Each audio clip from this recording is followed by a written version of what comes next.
పుల్ల మామిడి చెట్టు, యేసుని ఎరగకుండా ఉన్న మనుషుని జీవితం. మంచి మధురమైన మామిడి చెట్టు యేసుక్రీస్తు ప్రభువే, సిలువే.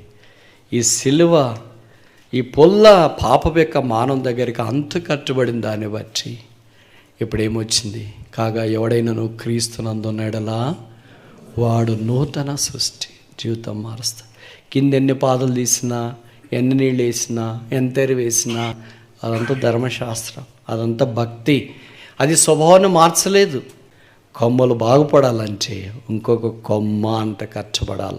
ఆ కొమ్మే దావీదుకు వేరు చిగురు, యూదా గోత్రపు సింహమైన యేసుక్రీస్తు. ఆయన ద్వారా మనం అంత కట్టబడినప్పుడు యేసుక్రీస్తుని బట్టి మన జీవితాలు ఏమైనాయి? మధురంగా మార్చబడ్డాయి.